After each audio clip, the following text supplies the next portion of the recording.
Welcome and thanks for joining us today. My name is Douglas and this is the first edition of Meet the Contractor. Today with me is Mr. Ricky Fuo'o. First of all, Douglas, thanks for having me for this interview. Ever since our mother company, TGA, Tropic Glass and Aluminium, was established, we were already doing construction, our own personal constructions, our own private properties and stuff like that. And then we see that there's a bit of a demand, especially given the fact that there's a big gap between our foreign competitors and our local competitors. We try to minimize that gap as well. So that's why we created Tropic Group Builders, so that it can complement our glass and aluminium company. And so that is how we came about in creating Tropic Group Builders. So can you tell us what actually inspired you to aspire a career in construction? Many people don't believe it when I say that I have a bachelor's degree in business law, given the fact that I'm in construction. So after I finished my degree, I came back and then jumped on straight into the building and construction industry. So yeah, that's the inspiration. I think the main part of it is my old man. His life journey is kind of inspiring to us, and so just wanted to keep on his legacy, continue to just be in the family business, help out, and just see these businesses grow. With TJ, our mother company, the slogan is quality does matter. So basically, for us in the company culture, our organization structure, like in just basically how we do things, it's always that quality assurance. We want to leave an impact, a good quality job for our customers. You taking up the Tropic Group Builders, how do you see yourself taking up the legacy and the quality of your father?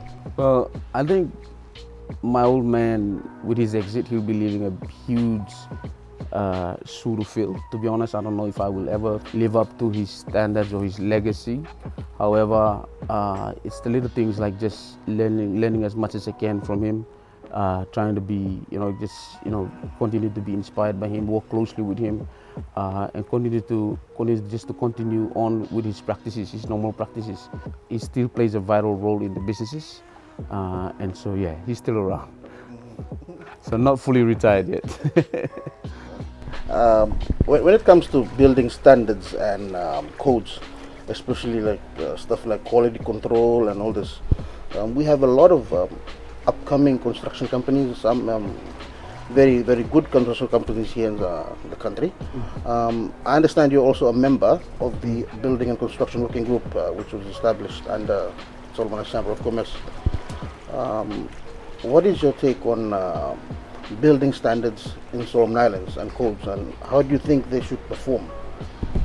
Well, as you mentioned, the building code, and yeah, so it's at the moment Solomon Island is one of the many Pacific Island countries that do not have a building code to safeguard what type of building materials or practices that we use or that is legal or illegal. And so at the moment the government is trying to work on legislating the infrastructure management bill, which houses the building code.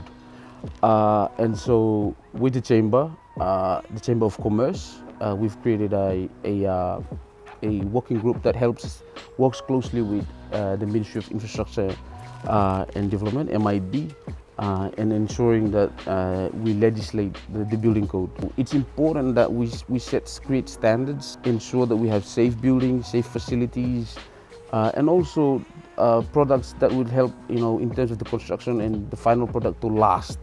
The longevity of the builds, those are the important things. I understand you mentioned that the construction industry is expecting just above $8 billion in finances over the next 5 years. Yeah, you mentioned that. How do you see the best way that our contractors can actually benefit from this? Just to correct, the 8 billion, well over 8 billion, is not only just for the construction industry. It's going to be a lot of things. There will be management and all of that, and so. But for us to benefit from it, I think it's important that it is the duty of the government to ensure that there's a bit of local content in any development that happens in this country. Because now, like if you look around, there's a lot of international competition that is coming into this country, and so that is not a bad thing. Of course, competition is always good for the end consumers. People have options to choose from. However, with the vast growing population, as you know, like the recent stats shows that we are now about 700,000, and the vast majority of that 700,000 are youths and are unemployed.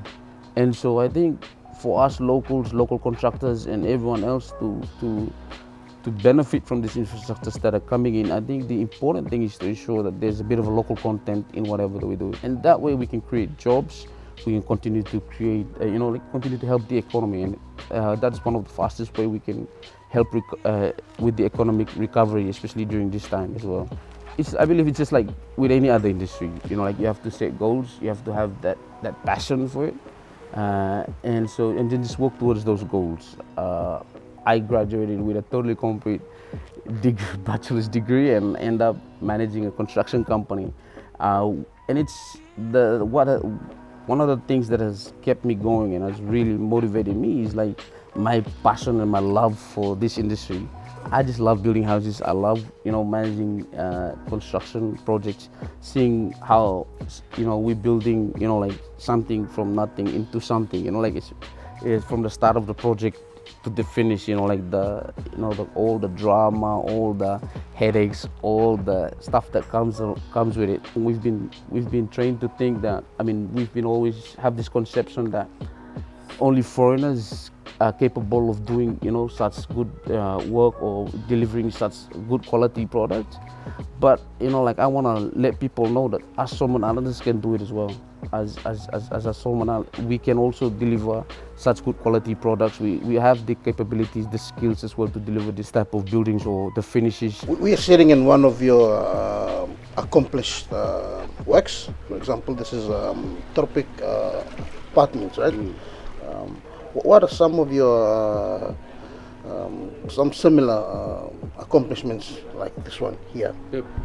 So this one here is a 9-apartment complex, Tropic Apartments, which is right on the seafront at Tandai. And so, yeah, I would regard it as one of the best locations to build an apartment. And also, we're very happy with the finish that we have here, especially with the quality, the structure, the design. Some of our other accomplishments are the Hibiscus Apartments, which is owned by SINPF. That's 24 units that we built. We've also we partnered with Lamana on the Heritage Conference facility. That was a partnership. That's one of our accomplishments as well.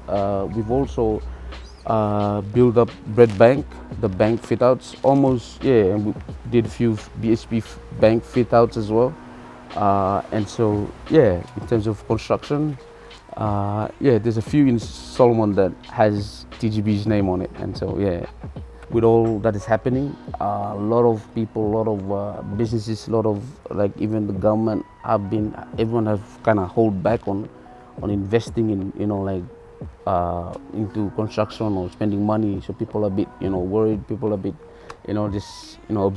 sitting back and observing the current situation at the meantime. So, so it's finding jobs, keeping our staffs, maintaining them, and also, just the general in doing business environment here in this country is quite challenging. But we're slowly trying to ride it out this pandemic, and this is a very challenging industry, but it's nothing is impossible. If you want to be a builder, go for it. Go out there, learn as much as you can from those that have done it before, those that have been in the industry for a long time. Just keep learning, keep thriving, and then you'll eventually get there. It's a very good industry, especially in terms of the ability to employ a lot of people, and so we need more builders, we need more quality local builders in this industry, so that we can prove to people and to the world that we Solomon Islanders are capable of doing big projects as well, or quality projects as well. Thank you. So yeah, make sure you subscribe to Pacific Tenders podcast to get the latest scoop on construction news and tenders.